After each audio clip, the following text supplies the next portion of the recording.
அன்பானவர்களுக்கு வணக்கம்.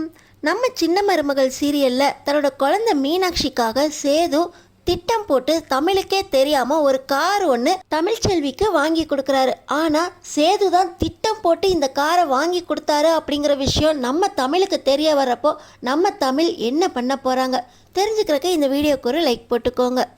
ஸோ பார்த்திங்கன்னா நம்ம கருப்பண்ணா சேதுக்கிட்ட நம்மக்கிட்ட வளர்கிற அழகரை நம்ம வசதியாக சந்தோஷமாக பார்த்துக்கிறோம். ஆனால் அன்னைக்கு நம்ம தமிழ்கிட்ட இருந்த மீனாட்சி தினம் காலேஜுக்கும் வீட்டுக்கும் அப்படின்னு 100 கிலோமீட்டருக்கு மேலே ட்ராவல் பண்ணுது.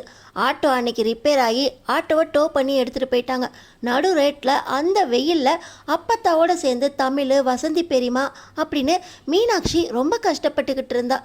இதுக்கு ஏதாவது ஒரு வழி பண்ணணும் அப்படின்னு கருப்பண்ணா கேட்கும்போது நம்ம என்ன பண்ண முடியுமாமா, காரே வாங்கி கொடுக்குற அளவுக்கு வசதி இருக்குது, ஆனால் நான் வாங்கி கொடுத்தா அந்த தமிழ் ஏற்றுக்க மாட்டாளே அப்படின்னு சொல்ல, இதுக்கு நீ தான் ஒரு வழி பண்ணணும் அப்படின்னு கருப்பண்ணா வற்புறுத்தினதுனால இப்போ நம்ம அப்பத்தாவை நம்ம சேது தனியாக சந்தித்து நாங்கள் ஒரு திட்டம் போட்டிருக்கோம், அதுக்கு நீ தான் ஒத்துழைக்கணும் அப்படின்னு சொல்லி அப்பத்தா கிட்ட சொல்கிறாங்க. என்னடா திட்டம் போட்டிருக்கீங்க, நீ வாங்கி கொடுத்தா மட்டும் அவள் காரை வாங்கிக்குவாளா அப்படின்னு நம்ம அப்பத்தா கேட்க, அதுக்கு தான் இந்த திட்டமே. இந்த ஜவுளி கடையில் 10,000 ரூபாய்க்கு மேலே துணி எடுக்கிறவங்கள குலுக்கல் முறையில் குலுக்கி போட்டு பரிசு கூப்பனாக முதல் பரிசு காரும், 2வது பரிசு ஸ்கூட்டரு, 3வது பரிசு வாஷிங் மிஷின், ஃப்ரிட்ஜு அப்படின்னு கொடுக்குறதா அறிவிச்சிருக்காங்க. அந்த முதல் பரிசு காரு தமிழுக்கு விழுகிற மாதிரி நாங்கள் ஜவுளி கடை முதலாளிகிட்ட சொல்லி ஏற்பாடு பண்ணிடுறோம். நீங்கள் எப்படியாவது தமிழை கூட்டிகிட்டு வந்து இதே ஜவுளி கடையில் 10,000 ரூபாய்க்கு மேலே துணி மட்டும் எடுத்துருங்க அப்படின்னு சேது சொல்கிறாரு. எப்படியோ ஒரு கார் வாங்கி கொடுக்கணும்னு முடிவு பண்ணிட்டேன், உன்னோட இந்த முடிவை நான் பாராட்டுறேன் அப்படின்னு சொல்கிற அப்பத்தா வீட்டுக்கு போய் எப்படி தமிழை அந்த ஜவுளி கடையில் 10,000 ரூபாய்க்கு துணி எடுக்க வைக்கிறது அப்படின்னு யோசிச்சுக்கிட்டு இருக்காங்க. இந்த நேரத்தில் அவங்க புடவைய அவங்களே கிழிச்சிக்கிட்டு எனக்கு ஒரு ஊசி நூல் கொடு அப்படின்னு சொல்லி வசந்திக்கிட்ட கேட்க, எதுக்கு அப்பத்தா அப்படின்னு வசந்தி கேட்குறாங்க. என் புடவை எப்பயோ எடுத்தது, கிழிஞ்சு போச்சு, கிழிஞ்சதை கட்டிக்கிறதுக்கு ஒரு மாதிரி சங்கடமாக இருக்குடி, அதான் அதை தச்சு கட்டலாமே அப்படின்னு அப்பத்தா சொல்கிறாங்க. இதை பார்த்த உடனே நம்ம தமிழுக்கு அப்பத்தா எவ்வளோ வசதியாக வாழ்ந்தவங்க, பட்டு புடவையும் நகையும் அப்படின்னு வீடு ஃபுல்லாக சுற்றி வந்தவங்க இப்படி நம்ம வீட்டில் வந்து கஷ்டப்படுறாங்களே அப்படின்னு மனசெல்லாம் வலிக்க ஆரம்பிச்சிருது. இன்னொரு பக்கம் எதுக்கு எல்லாரும் கஷ்டப்படணும், துணிக்கடையில் போய் எடுத்துக்கலாமே, சொல்லியிருந்தா ஒரு 4-5 புடவை எடுத்துருக்கலாம்ல அப்படின்னு வசந்தி சொல்கிறாங்க. நம்ம வசதிக்கு ஏற்றாப்புல நம்ம வாழை கற்றுக்கணும்லடி, நான் வீட்டுக்குள்ளேயே முடங்கி கிடக்கிறவ, எனக்கு எதுக்கடி புது புடவையெல்லாம் அப்படின்னு சொல்லி மறுபடியும் அப்பத்தான் நடிக்க, பார்த்திங்கன்னா நம்ம தமிழ் யாரும் எதுக்காகவும் கஷ்டப்பட வேண்டாம், இன்றைக்கே நம்ம ஜவுளி கடைக்கு போகிறோம், உங்களுக்கு 4-5 புடவை எடுக்கிறோம் அப்படின்னு சொல்லி நம்ம தமிழ் குடும்பத்தோட அப்பத்தாவையும் கூட்டிக்கிட்டு இப்போ ஜவுளி கடைக்கு போகிறாங்க. ஆனால் நம்ம தமிழ் போகிற ஜவுளி கடையை பார்த்த உடனே அப்பத்தாக்கு மனசுக்குள்ளே ஒரு கஷ்டம் வந்துடுது. ஐயோ, இந்த ஜவுளி கடை இல்லடி, நான் ஒரு ஜவுளி கடை வீதியில் பார்த்தேன், அந்த கடையில் மொதல் பரிசு காரு, 2வது பரிசு ஸ்கூட்டரு அப்படின்னு குலுக்கல் முறையெல்லாம் போடுறாங்களாம், நம்ம அந்த கடைக்கே போய் எடுத்துடலாம், ஜவுளி கடைக்கு போகிறது ஆகிப்போச்சு, நான் சொல்கிற ஜவுளி கடையில் எடுத்தா என்ன, நீ சொல்கிற ஜவுளி கடையில் எடுத்தா என்ன அப்படின்னு அப்பத்தான் அடம் பிடிக்கிறாங்க. உடனே நம்ம தமிழோ ஏதோ திட்டம் போட்டிருக்கீங்க அப்பத்தா அப்படின்னு சும்மா விளையாட்டுக்கு சொல்லிட்டு அப்பத்தா சொன்ன அதே ஜவுளி கடைக்கு போகிறாங்க. அங்கே போய் நம்ம அப்பத்தாக்கு 4-5 புடவை எடுக்க, எனக்கு இந்த புடவை தான் வேணும், அந்த புடவை தான் வேணும் அப்படின்னு அப்பத்தா அடம் பிடிச்சி 10,000 ரூபாய்க்கு பில் எடுத்துடுறாங்க. 10,000 ரூபாய்க்கு மேலே எடுத்தால் கார் பரிசு கூப்பன் விழும் அப்படின்னு சேது சொன்னபடி இவங்க பரிசு கூப்பனுக்கு உங்கள் பேர் அட்ரஸ் எல்லாம் எழுதி கொடுங்க அப்படின்னு கடைக்காரங்க சொல்கிறாங்க. இன்னொரு பக்கம் பார்த்திங்கன்னா நம்ம சேது அந்த கடை ஓனர் சக்திவேல்கிட்ட போய், இவங்க தான் நான் சொன்ன ஃபேமிலி, இவங்களுக்கு தான் கார் விழணும், ஆனால் அவங்க எந்த பேரில் போடுறாங்களோ அந்த பேரில் கார் விழணும், நாங்கள் தான் கொடுத்தோன்னு தெரியக்கூடாது, அந்த கார் நாங்கள் வாங்கி கொடுத்ததா இருக்கட்டும், நீங்கள் வழக்கம் போல் யாருக்கு பரிசு கொடுக்கணும்னு நினைக்கிறீங்களோ அவங்களுக்கு கொடுத்துக்கோங்க அப்படின்னு சொல்ல, உங்கள் அப்பா எங்களுக்கு எவ்வளவோ செஞ்சுருக்காங்க, இதை நான் செய்ய மாட்டானா அப்படின்னு அந்த கடை ஓனர் சொல்கிறாரு.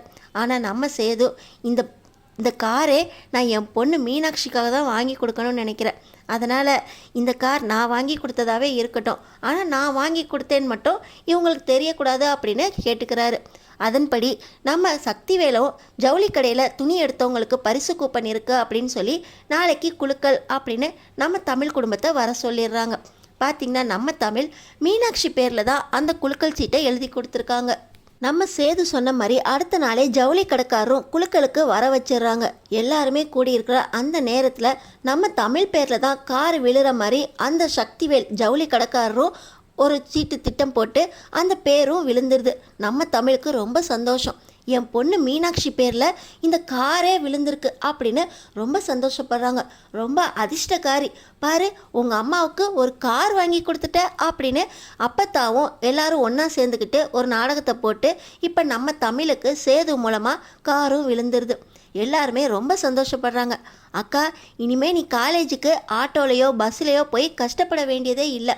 உன் பொண்ணு உன் கூட சேர்ந்து கஷ்டப்படக்கூடாது அப்படின்னு உன் பொண்ணே தன்னோட அதிர்ஷ்டத்தில் உனக்கு கார் வாங்கி கொடுத்துருச்சுக்கா அப்படின்னு தினமும் சந்தோஷப்படுறாங்க.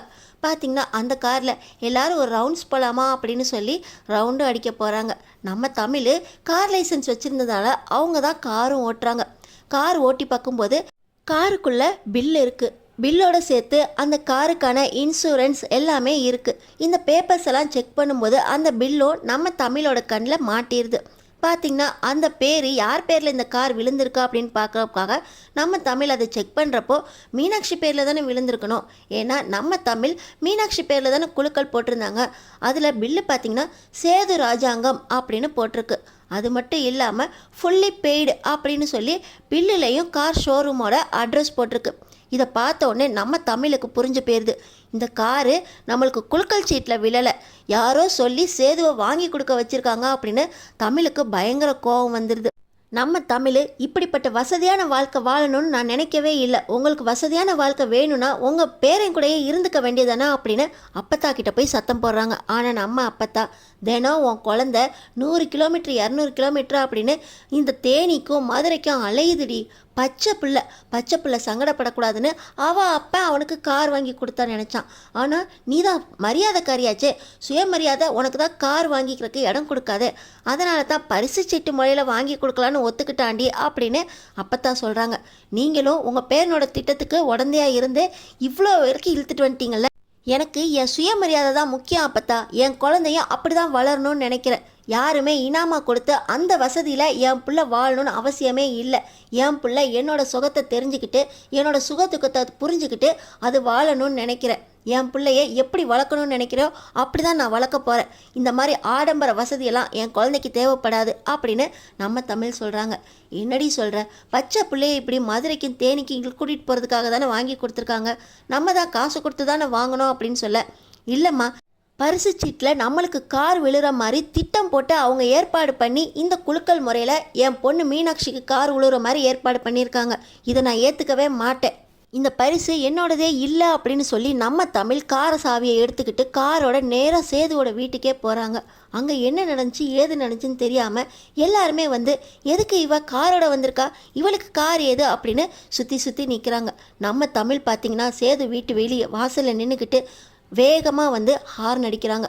அந்த ஹார்ன் சத்தம் கேட்டு சேதுவும் வந்து, என்ன ஆச்சு உனக்கு, புது கார் வாங்கிட்டியா அப்படின்னு ரொம்ப சந்தோஷமாக கேட்க, இந்த புது கார் யார் வாங்கி கொடுத்தது அப்படிங்கிற விஷயம் எனக்கு தெரிஞ்சு போச்சா அப்படின்னு சொல்லி கார் சாவியை சேது மூஞ்சில் தூக்கி எறிஞ்சு அதோட ஆர்சி புக்கு அந்த பேப்பர்ஸ் எல்லாத்தையுமே சேதுக்கிட்ட கொடுத்து, எதுக்கு இதெல்லாம் பண்ணுறீங்க, இவளுக்கு சொந்தமாக கார் கூட வாங்க முடியாதுன்னு நினைக்கிறீங்களா, நானே படித்து சம்பாரித்து சொந்தமாக காரை வாங்கி என் பொண்ணை வசதியாக எப்படி வாழ வைக்கணும்னு எனக்கு தெரியும், நீங்கள் கொடுத்து தான் என் பொண்ணை சந்தோஷமாக வாழ வைக்கணும்னு எனக்கு இல்லை அப்படின்னு நம்ம தமிழ் அந்த கார் சாவியை சேது மூஞ்சில் தூக்கி எறிகிறாங்க.